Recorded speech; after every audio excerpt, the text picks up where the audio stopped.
I didn't realize how powerfully it was going to change me. And if I have to think of like the best part of it so far, motherhood has given me the permission to be like so unrelenting about my boundaries in a way that like I just didn't.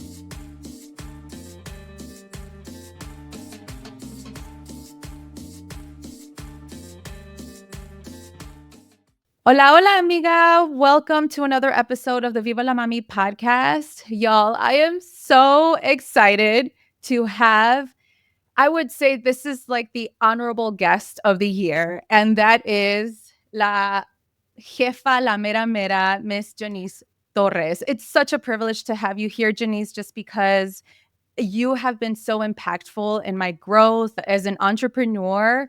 When I first started, I was like, I'm going to dedicate my dollars towards badass women and especially women of color and Latinas. And I found you and I enrolled in one of your very first like cohorts within the Blogger Bootcamp. And I am just very excited for you to be here because there's a lot that I want to uncover as you're in this new season of life as a mommy. There's a lot that, I hope that my listeners get to hear more about on that side, especially when it comes to reclaiming our cultura in building generational wealth. And so, Jannese, thank you so much for being here. I really appreciate it. Well, thank you so much for having me. This is a full circle moment because I remember when you were just thinking about this podcast and I was like, oh, yes, we need these platforms. We need these conversations. And so I'm definitely inspired by the work that you do, especially now being a new mom and just realizing like this whole other identity that now I've had to kind of figure out how do I adopt this and honor my ancestors and legacy, but also create this new path. And that's exactly what you're doing here on the show. So thank you for the work that you do. And thank you for having me. So I am, I guess, a serial entrepreneur, multi-hyphenate person who's passionate about a lot of different things. And that has manifested itself in a over decade long career as a content creator in different spaces. I started in the food space as a food blogger and was bitten by the personal finance bug a couple of years after that, and got obsessed with podcasts and teaching people about money. And it's been just like a wild ride of what I realize is like if I look at the overarching theme of like everything that I've done as a creator, it's finding ways to get back to my roots, right? So I'm a first generation college graduate. My parents are from Puerto Rico. They were born and raised on the islands and came to the mainland US in the 1980s. I'm the eldest daughter, the first to go to college, the first woman in my family to make six figures, the first woman to live alone without a man, move out of their parents' house, right? Like so many firsts. First woman to get a divorce.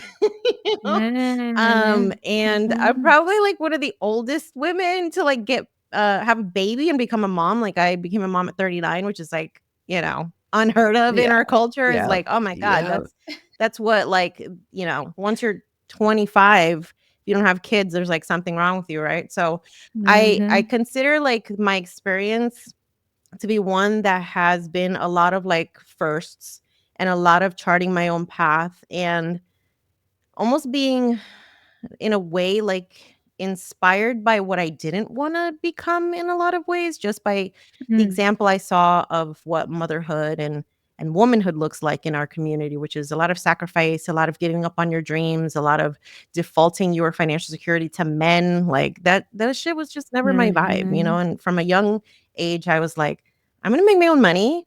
I'm going to do what I want. I'm going to carve out this space in the world. And it's been a very nonlinear path, but I think it has all culminated now to this point where I'm really experiencing the world in a completely different way, becoming a mom and balancing that with entrepreneurship, with expectations of a first gen eldest daughter. There's just a lot, there's a lot. And I'm sure your listeners can relate to that. Yeah, I mean, just like the multitude of identities that we all carry, and like you said, it's not necessarily a linear path in the way that our parents expected us to follow. Yeah. It's like we try something out, and if it doesn't work, we somewhat in that kind of trauma response, we do things differently. Yeah. And I think it's because we know that we don't want to, continue on with the cycle. We want to just break those cycles of trauma, those generational curses that we grew up seeing and knowing. And it's not necessarily like forgetting our roots necessarily, right? It's like we have that opportunity as Latinas, like second generation or first generation, that we are able to leverage this duality, as Latinas and who are growing up in a different country than the way that our parents grew up. Yeah. And I think that that is so important, and especially when we think about our children, how can we break those cycles so that they can kind of start in a fresh slate, right? And that is ultimately my goal, at least as a mom. It's like, okay, I guess I'm doing the heavy work right now so that my kids wouldn't have to experience this later on. Yeah, it's so true. So, I like to think that the sacrifices that our elders made to give us all these privileges to, pursue the careers, to do things differently, I think it's almost like a duty for us to not stay in that survival mode, because I do mhm. honestly feel like they survived in order to give us the opportunity to thrive. And so it's almost Yeah. like we have a responsibility to live our fullest potential, because so many of those hopes and dreams were given up by the choices that they made to give us access to a better life here. And how empowering it is to be in this position for you now that you are a mommy. So I met you literally a year ago, maybe, when you came to Chicago for your book tour. Yes. I don't know if you knew that you were pregnant at that time, but I'm like, Oh, I knew, girl. It was a big I old know. secret. It was the biggest secret I of the knew year. something. I knew something was going on because I'm like, okay, I know Jannese is like very, timid, she's like low key and I respect that. But I was like, I don't know if my mommy vibe kind of like Spidey felt senses over were to going yours. off. Yeah. Like my mommy senses. Yeah. Like I was like, something's going on. And then you announced and I was like, oh my gosh. By the way, your book is amazing. And for those of you who haven't heard of her book, Financially Lit, it is honestly one of the best, like true honest, like real books that I've read in the world of finance, and especially because it literally speaks our language. And the fact that not only is it easy to understand, you also talk about your story and your background and like what really influenced you to the person that you are. And one of the things that really hit me hard was when you saw your mom sacrifice a lot. So how have you healed from the sacrifices that your mom made? And what would you tell the mamas who are listening here who are stuck in that mindset? Mm. What can you tell Oh them? man, it's funny because when I tell the story in the book about my kind of trauma around motherhood, and then I saw that this was incompatible essentially with financial freedom and independence, I really saw motherhood as like the biggest barrier to my financial freedom. And a Mhm. big part of that is because I literally did not see any examples of that growing up. The women in my family, from my mother to my grandmother, my great grandmother, and beyond, were all at the whim of a man, like financially, right? My father is an amazing father, and he provided for us. But I also knew that, like, he was the one who was pulling the financial reins. And, like, God forbid if he were ever to leave, I knew what that would mean, financially for my mom. She actually only was able to work full time after I got my license in high school and was able to drive my sister to school. So she gave Mm. up decades of full time salaries, of benefits, 401k, insurance, and just because that was the only option. She didn't have a support system. All of the family was still in Puerto Rico. So, she relied on kind of piecemeal childcare situation where you got a babysitter that's coming to pick us up from school. You're working part time so that your hours are flexible. And that came with a lot of financial sacrifice. And so I was convinced that for the longest time, if I wanted to be financially free, if I wanted to, be work optional, retire early, live my best life, then kids were just not going to be a part of that equation. And so I was Mhm. a hardcore, like, child free membership subscriber for a very long time.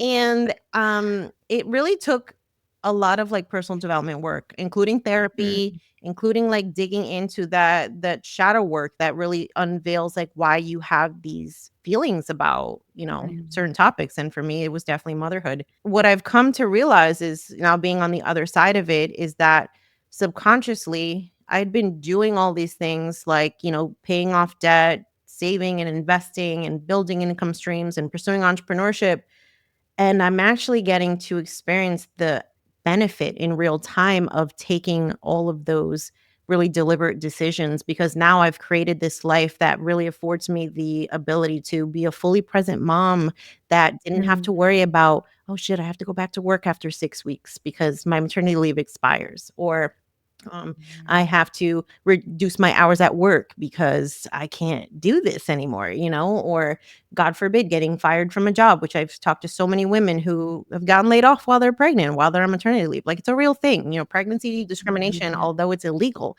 it still happens all the time. Mhm, mhm. I'm able to have in-home help, like a nanny and a night nurse, and just have support, that I pay for a lot of money.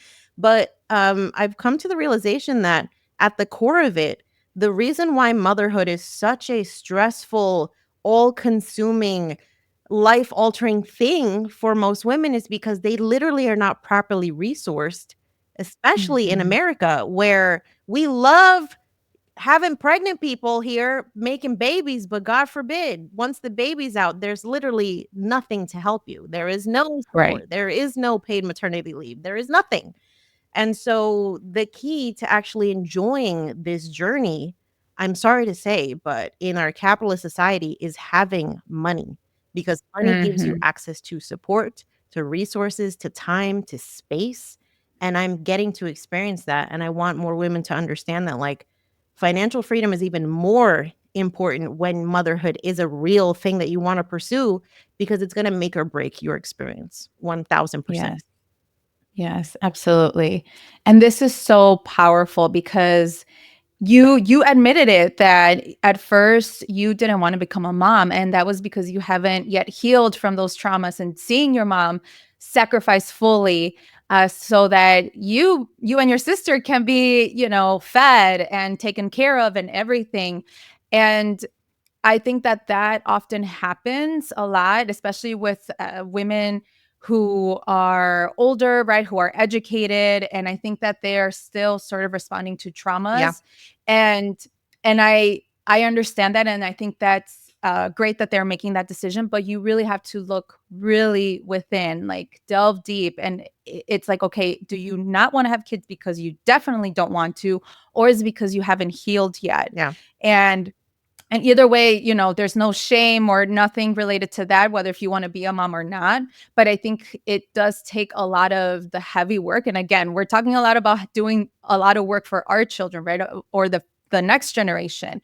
And that is part of that healing process in terms of, okay, well, is this more of a trauma response, or is this like, definitely, I don't want to have kids, or whatever decisions you make, Yeah. right? I think that's really how we essentially make those types of choices and decisions, as we move on in life.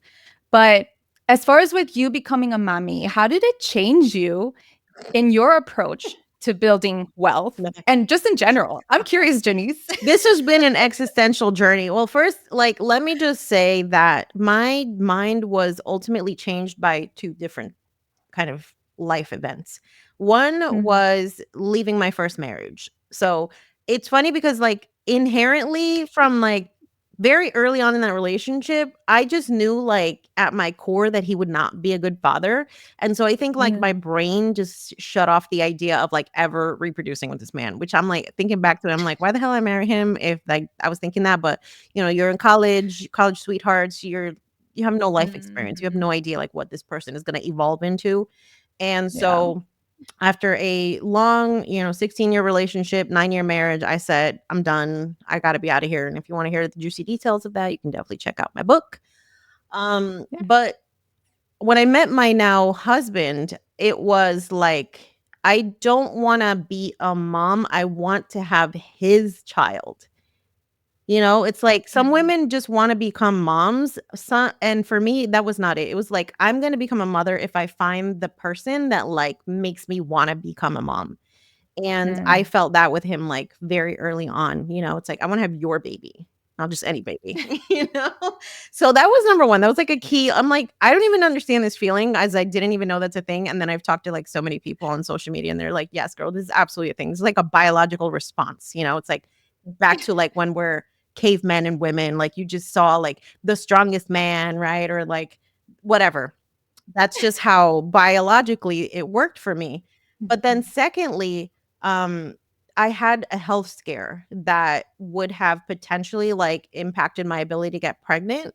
And Mm. the doctor was basically like, if you have this procedure, you probably become infertile. If you wait to have this procedure, you can try to have a child. And at that point, I'm turning 39 and I'm like, this window is very rapidly closing. And like being faced with that decision of never becoming a mom, like I wasn't okay with that at that point. It's almost like the Mm. choice had to be staring me in the face. And it's like, girl, what are we gonna do? And so I Yeah. talked to my partner and I'm like, I want to have a baby.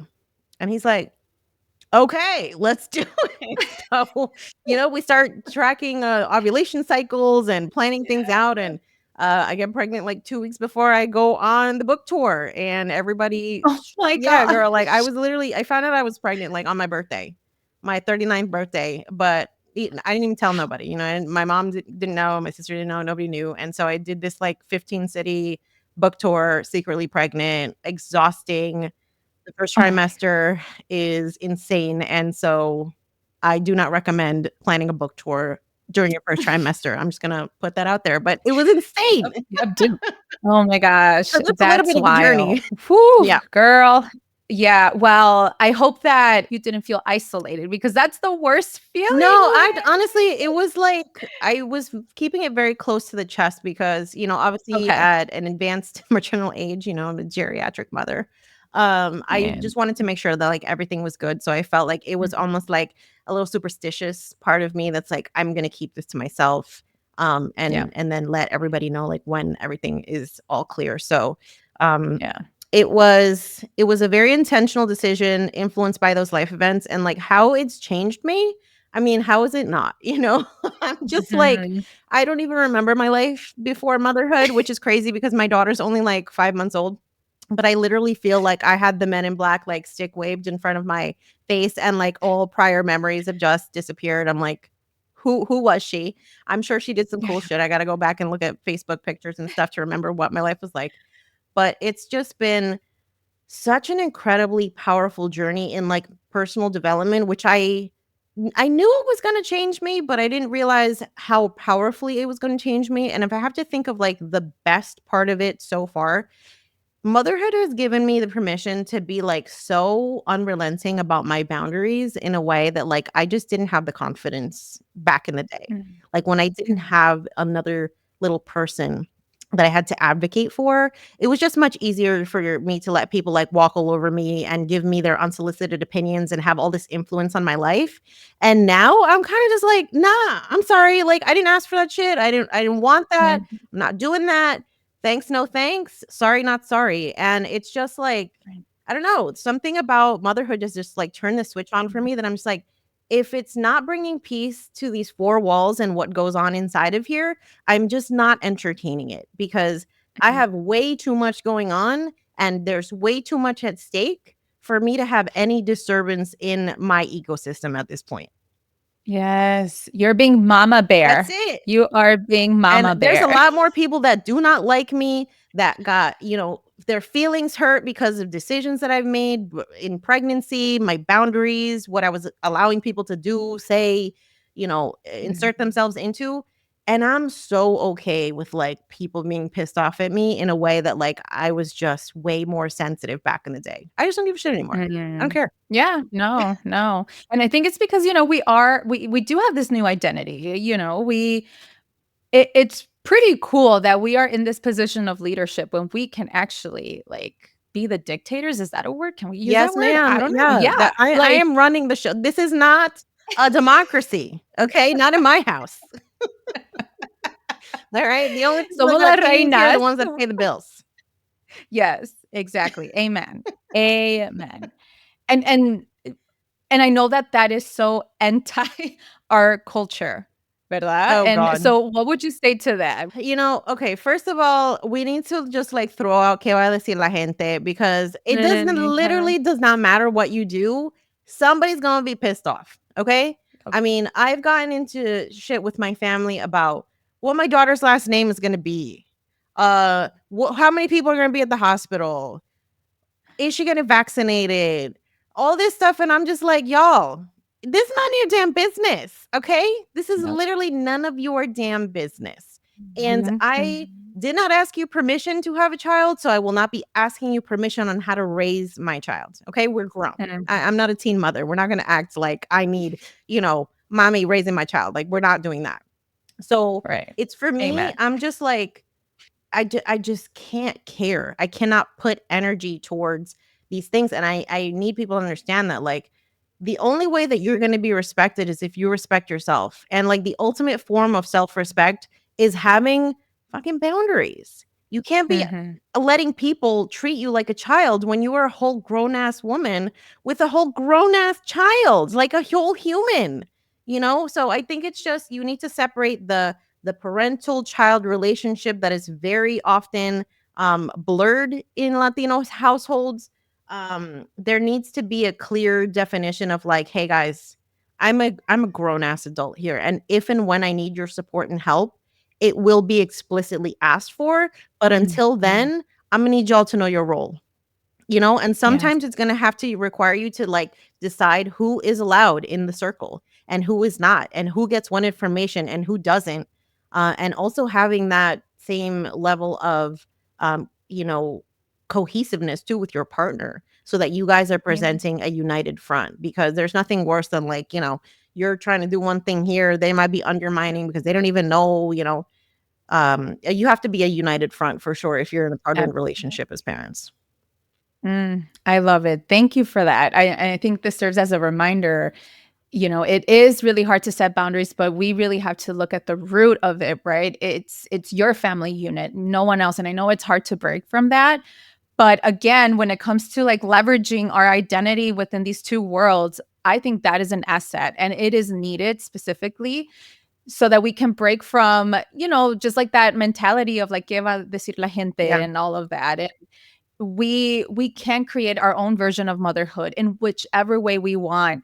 But if we want to stick to it, then this is when you do have to set boundaries, and even boundaries for ourselves. Like that's definitely a big thing that I learned, that it's not just like the people that I'm interacting with, but it's also like, how can I set my own boundaries? And that is trying to like, not overwork myself or not like overdoing it and mothering all the Mm, time. It is okay to let go and remove myself from my children, yeah. and I think that oftentimes doesn't let us because of the society, what society expects from us, what our cultura expects from us, all of these different essentially systems that have been built as women, as Latinas, as mamas, like all of these multifaceted identities, that often, yes, it's hard to break from, but we have to do this Yeah. self-reflection.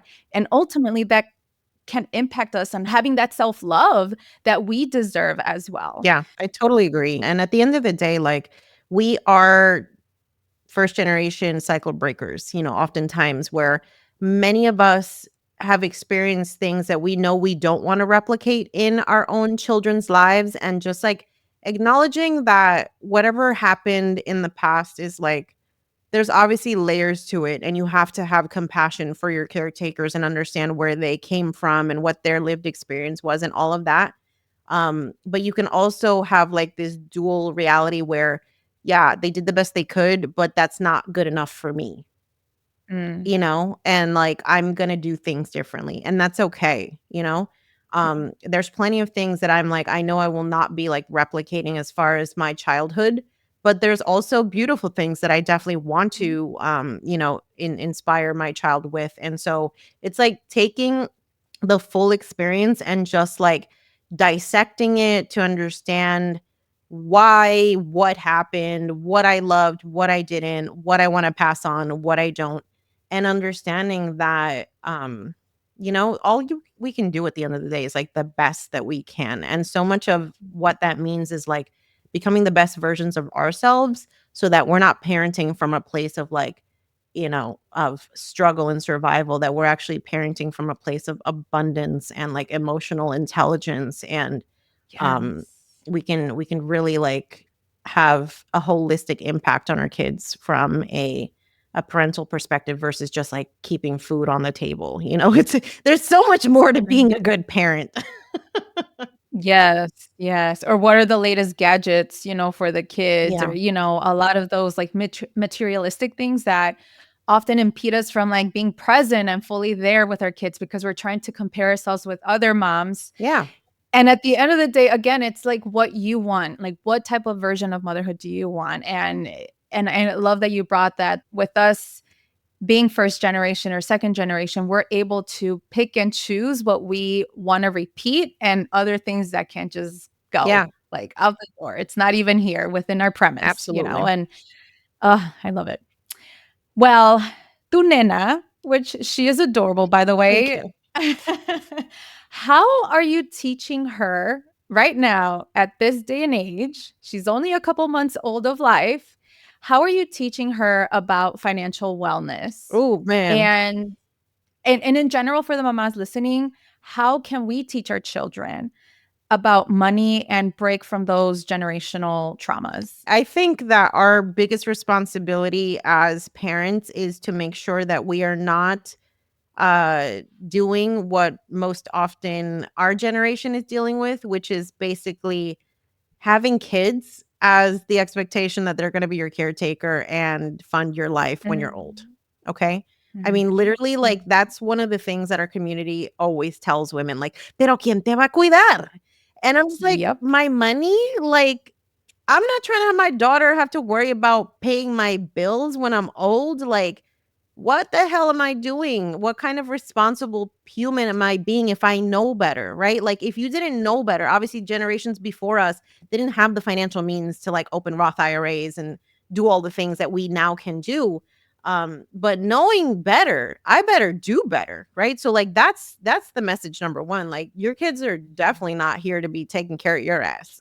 Sorry, parents, but that is not their job. Mhm, And if we really want our kids to be able to live their most fully expressed versions of their lives, they cannot be burdened by having to worry about mommy and papi. That's not fair to them. They didn't mhm. choose that responsibility, and we have a responsibility to not put that on them.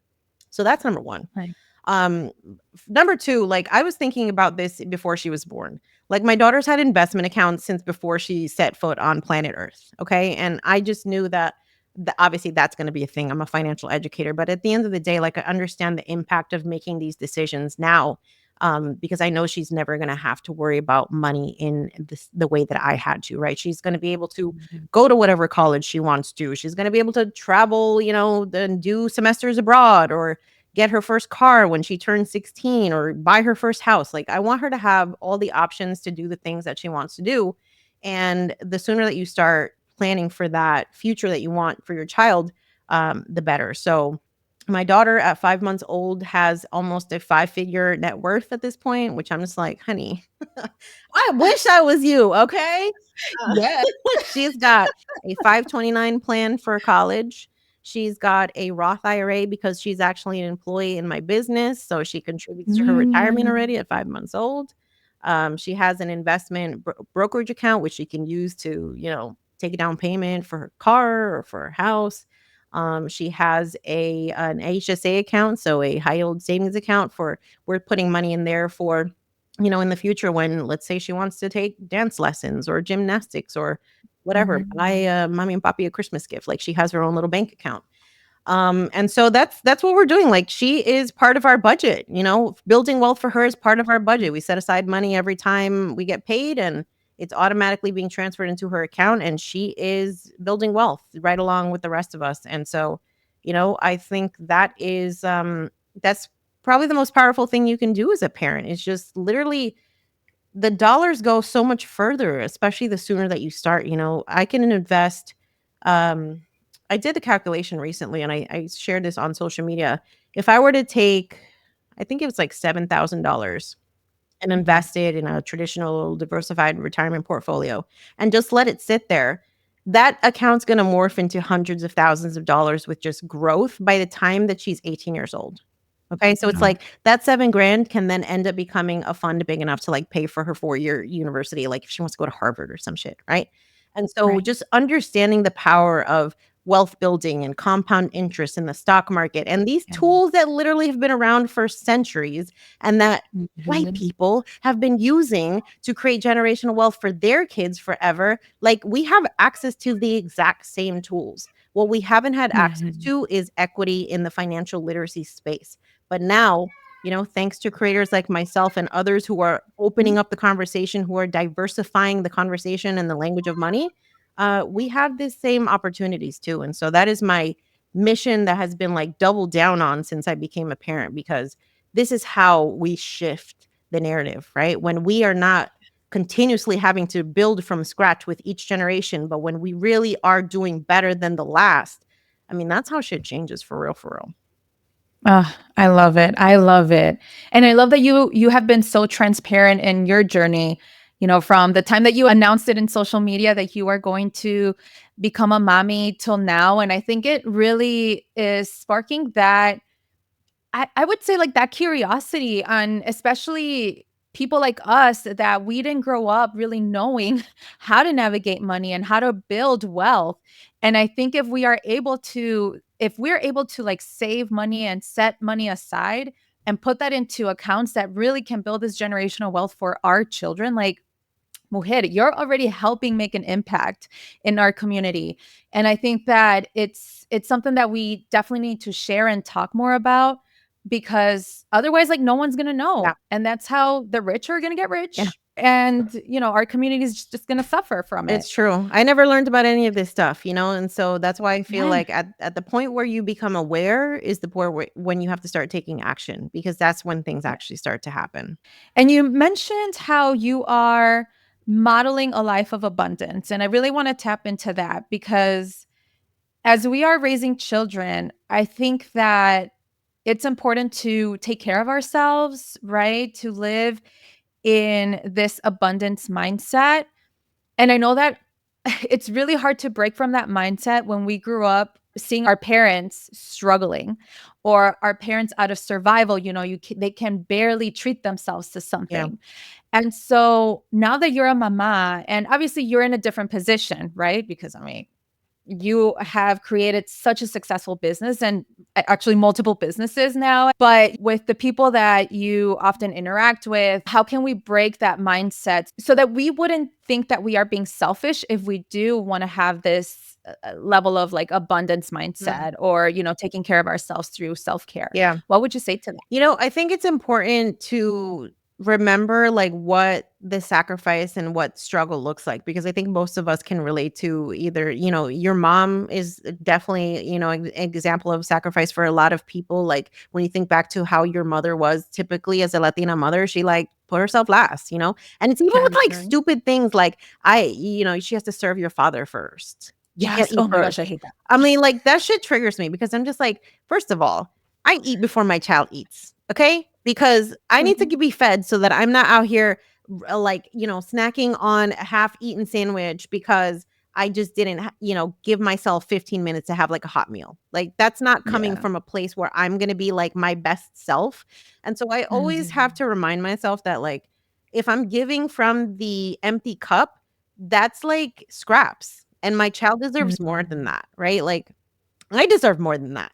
But especially her, Mhm. she didn't ask to be here. And so like who am I to just be giving her the leftovers? That's just fundamentally like not aligned with who I want to be as a parent. And so, Mhm. I have done things that I know I'd be getting side eyes for in my family. Like I have a nanny, even though my husband is a full-time stay-at-home husband and father, and I have a work from home business, right? So you would think like, but you guys are home. Like, why do you need a nanny? And I'm like, have you raised a child?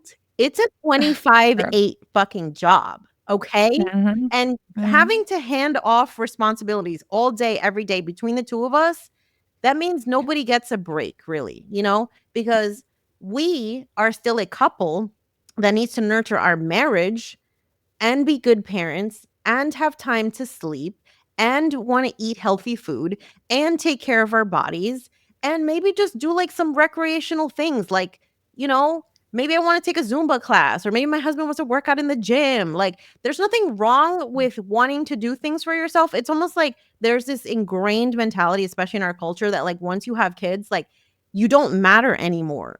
And I think Mm. that's such a terrible example to set, especially for our daughters. Like, what? Mm. Ma'am, I want my daughter to like know that you actually don't need a man in this world, honey. If you decide to settle Mm. down with a man or whoever else, like it's not because he's providing you with financial security, it's not because he's putting a roof over your head, it's because he's a good person that you want to build a life with, right? And so Mm. I think just the narrative of like who we want to be as women and mothers and all of that has evolved so much because of the access that we have now to financial resources and, you know, being in careers and education and all these things. Like women are glowing the hell up. And I think like society is still kind of reconciling like what that means, right? And for a lot of people, Yeah. they've had to understand that like this is just a new era, you know, that we're not out Mm. here barefoot and pregnant in the kitchen. Like we're out here building whole ass businesses, retiring our partners, having multiple real estate properties, owning you know, entities. Like I have intellectual property. Like what? You know, it's crazy like the things that women are doing.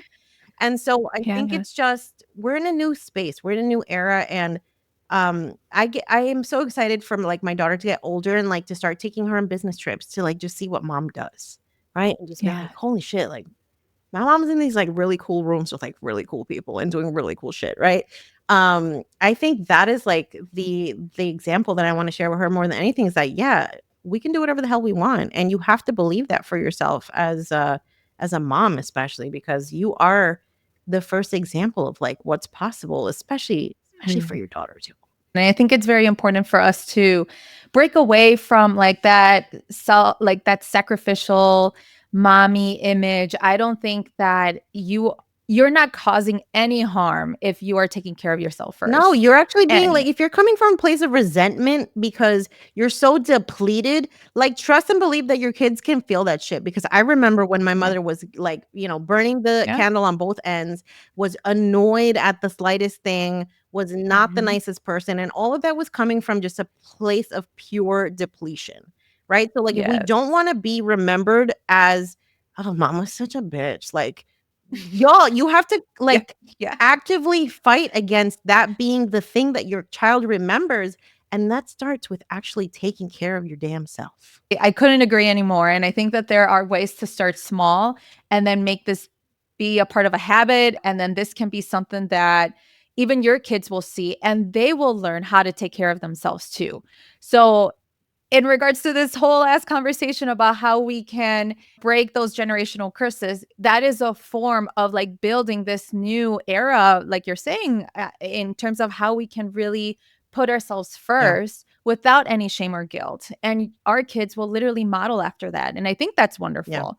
And especially as women, you know, I too come from a household of a bunch of mujeres. You know, I have two sisters. My mom has four sisters. I mean, it's like female dominated. And I low key always wanted to have boys because I'm like, we got to break this. This is too much estrogen going on. Like, and our women, the women in my family are super strong willed, and we're like, okay, we need some men in this Mhm. space. But still, even watching that, right? Like growing up with all of these amazing badass mujeres, we still I would say that the women in my family still struggle. And I'm like, no, we need to take care of ourselves, dang it. Like, we need to put ourselves Yeah. first in order for us to, you know, be content and present with our families, but also within us to really get to delve deep and understanding, like, okay, how am I checking in on myself? How am I doing? How am I really doing? Mhm. Without thinking about, oh my gosh, how is this person going to handle that situation or whatever, you know, because as Latinas, we tend to do that a lot. And it's like, no, Yeah. like literally that model of like putting the oxygen mask first, like we need to literally do Yeah. that. And that way, everyone else will essentially take care of themselves, but the priority should be us. And so, Yeah, I think Thanks that's for sharing why that. spaces like this are so important too, because I think oftentimes when women feel like isolated in this journey, it's because they don't have a safe space. They don't have a safe Mm, community where they can really just talk about how they're feeling, what they need without like feelings of judgment, right? Because the last thing that you mm, want to do is like maybe talk to the judgmental Tia who's like, girl, what are you complaining about? Your husband makes a bunch of money, blah, blah, blah. And it's like, that's fine. I'm still exhausted. Like, you know what I'm saying? mhm. So it's important to like curate your space, I think, especially as a mother. And unfortunately, what I found is that like not all mother spaces are created equal, y'all. There's a lot of like No. toxic shit out here on the internet. There's a lot of weird conversations happening. I mean, I had like very toxic thread where I was just like something that people don't tell you about like motherhood is like breastfeeding is fucking generally terrible. It's like it sucks. Like it's Mhm, not fun. mhm, Sure, a lot of people do it because they want to do it, right? And because of the mhm, health benefits and all these things. It's one of those things that I tried it, I did not love it, and I was like, "You know what? I'm not gonna, like, ruin my mental health over this." Like, there are more exactly. important things. My daughter just needs to be fed, and however that Right. happens is how it's gonna happen. And my god, some of these, like, diehard, "You're a lazy mother because you didn't try harder to breastfeed," And I'm just like, "Yo, so we can be the fucking worst to ourselves." Like, other mothers can be some of the most judgmental, terrible, toxic people on the internet. So I think it's Mhm, very important to like curate your space so that you're not getting fed all this fucking toxicity because it is mhm. very, very easy to feel like shit as a mom when you are taking in this type of content. What I find so interesting about that, and thank you for sharing that. I think I just don't understand why moms are saying this. I don't understand Oh, I when they know. know they It's struggled. the And I think it may be patriarchy. because they're just horrible people, like maybe their lives aren't like 100% like, but that shouldn't mean that you Yeah. should, you know, be in the middle of the situation and then feel like shit or feel guilty because you're not breastfeeding your daughter. Like who Yeah. cares? And that's the thing that we definitely need to break away from that and, really find your circle, find your group of mommies who really are there and who are rooting you, who are supporting you, because then you're just gonna feel like shit all the It time, it's true, and and, that's not I think cool. we also have to understand, like, the systems in which we are mothering, which is capitalism and the Mm, patriarchy, and those have direct impacts on, like, how you experience motherhood, right? So, these, mhm, our current political climate is very pro-life, but anti-mother, anti-woman, mhm, anti-human rights, right? And so it's like, um it's very conflicting, contradictory, almost delirium-inducing environment where it's like, it's even more important to get into spaces that feel safe because, I honestly do feel that like some of that content that we're being fed from mothers is coming from, people who are basically promoting the patriarchy, right? So, like, mhm, we think about the trad wife movement where they're, like, actively mm, encouraging women to, like, give up their financial autonomy to go and, like, be full-time stay-at-home mothers with, like, no income sources. And I'm like, "Excuse mm, me, what? What the hell are we talking about here?" mhm, Like, do you know how many generations of women fought for us to be in positions where we can exactly. start businesses and have credit cards and have our own bank accounts and not be relying on men and not have to stay married to abusive people because we need Mhm, them for money? Like, fuck that. We're definitely not trying to go back to that, but it's unfortunate that there's so many kind of rabbit holes that people can fall down into that you have to be very mhm. discerning about what you feed your mind, and the environments that you curate for yourself as a woman, as a mother, as a parent, because it's scary out there, y'all. It's scary. It is. It is. It's scary. And then just knowing who you're following Mhm. and what messages they're saying. Are they because many of these are coming from a place of privilege Oh, yeah. where, their hubbies are good, like they got them covered and everything. But then what happens when a situation were to come? And if you were in that situation, like you're gonna be stuck because you don't come from wealth Yeah. in this example. And yeah, and there's just so many layers to this that I really appreciate you sharing that, because we have to be intentional. The same way that we are being intentional on how we're raising our kids, we should also be intentional on the things that we are consuming, and that way we can be better informed, but also doing it in a place of like understanding where these people are coming from as Yeah. well.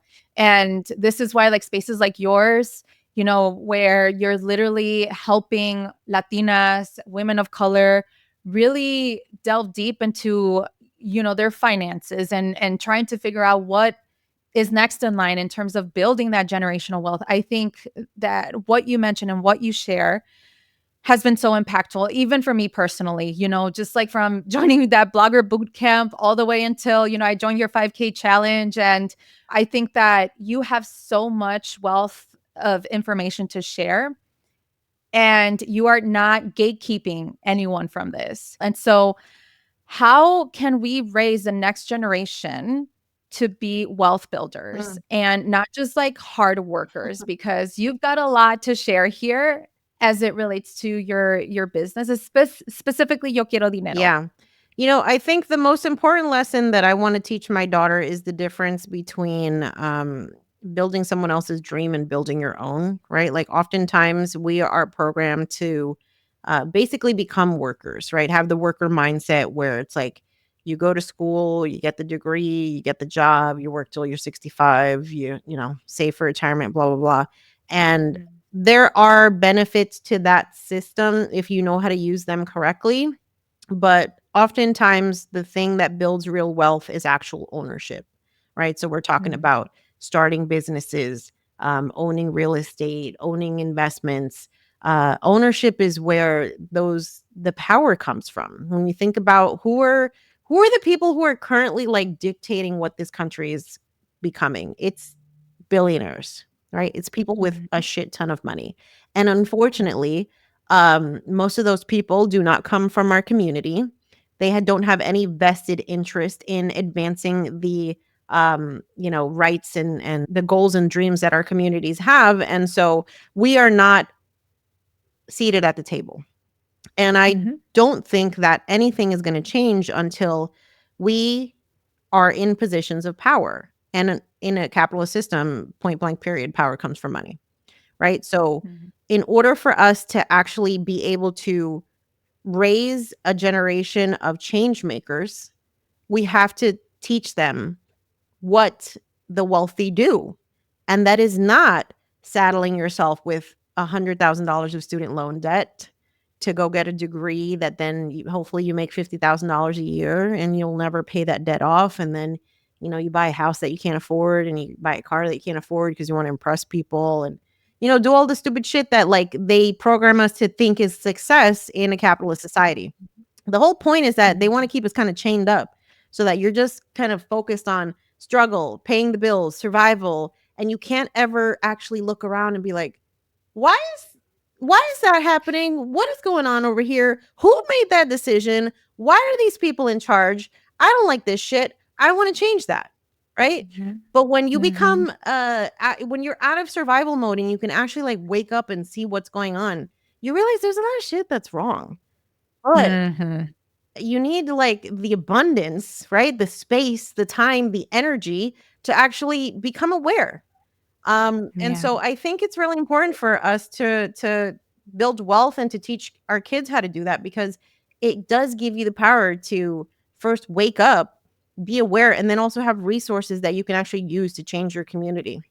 Right? Like one of Mm, the things that I think is so powerful about entrepreneurship is that as a job creator, I can reorient like my own little micro ecosystem that I'm creating to make it a more equitable place to work, right? mm, So I can create paid maternity leave policies. I can create an unlimited PTO policy. I can give us subsidies for childcare. Like there's all these things that like I can do as an employer, as someone who puts money in people's pockets that you can't do when you work for somebody else. And so that's why I think like the boardrooms, these companies, they need to be founded and created and scaled by women and women of color because when we have the money, we have the power. And that's when the change mm. actually happens. Amen. Oh my gosh. Yes, mujer.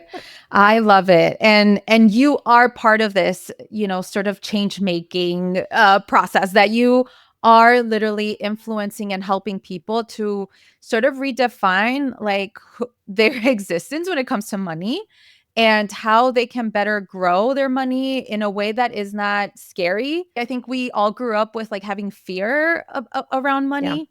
especially as first generation folks. And I think that you are making it more relevant and more equitable for people to understand, like, hey, this shit is possible. Like, you can build out of your side hustles, out of your business, you can build money out of it. So I love it.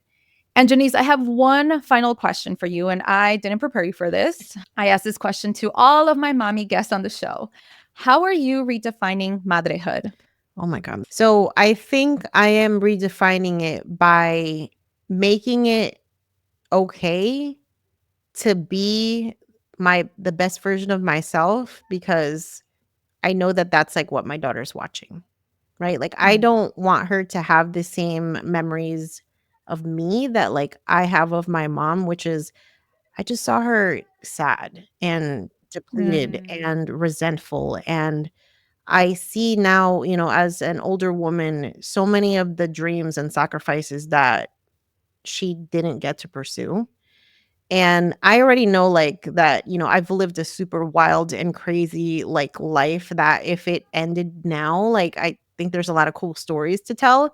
But I want her to just see, like, all the cool shit that mom did and just see that, like, anything is possible. So, um, yeah, I think that's kind of how I'm redefining it, is just like giving her an unlimited possibility of like what you can do as a mom and just as a human. The sky's the limit. Yeah. Yeah. Even if you're a mom. Yeah. And I Absolutely. Especially if love you're a it. mom. I mean, hello, we create Yes. whole ass human beings, y'all. Like, we're I fucking know. superheroes. No, seriously. And the fact that it, even though we're hella busy and hella tired, for some reason, motherhood has allowed me to think creatively, to give myself permission to grow and build a business. I literally built a business when my first was like 16 months old. Wow. And the fact that we are able to do that, if anything, moms should be at the center of the boardroom. They should be the center of attention, because we can still fully function, if not function even more, when we become mothers. Listen, we are the original creators. Okay. We literally create life. So there's not a damn thing that I'm convinced that we cannot create when we put our minds to it. Yes. Ugh, I love it. Well, Jannese, where can people follow you, connect with you if they haven't heard of you, which I think that they're probably from another universe at this point? And where can people find your book as well, which I have here? Absolutely. Tell us a little more. Yeah, so you can find me on all the socials at Yo Quiero Dinero Podcast. You can tune into the podcast wherever you listen to this one, or everywhere on YouTube. And the book actually has come out in Spanish too. So it's called Yo Quiero Dinero. So if you have friends or family who would prefer to learn about personal finance in Espanol, we have that as a resource as well.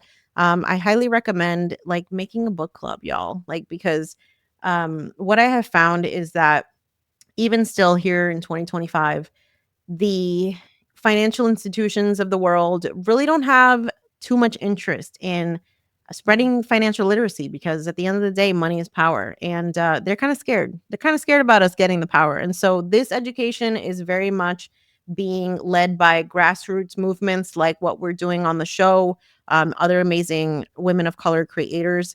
And so I think it's just important, like, once you learn about this stuff, be the match that lights the flame for your family, for your cousins, your titis, anybody who you know needs this message, because that's how we begin to change things, not just for ourselves, but especially for the future generations.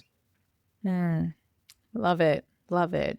Well, Jannese, thank you so much for being on the show. It is an honor to have you and for you to be in this mommy club as well. I never thought, girl, I'm telling you, No, my family was so shocked when I told them I was pregnant. Like, I think out of everything that I've done in my life, it's by far the craziest thing to them and absolutely the craziest thing to me. But it is definitely like the most rewarding, beautiful, exhausting, exhilarating, mind-numbing experience I've ever had in my life. And it's like one of those things, like, you don't know until you're part of the club. Oh, now I understand. Yeah. Yeah. Como dice la canción, if you don't know, now you know. Yeah, man, what an initiation process this has been. I love it. No, good for you. Well, Jannese, thank you so much for being here. I appreciate it. Absolutely. Thanks for having me.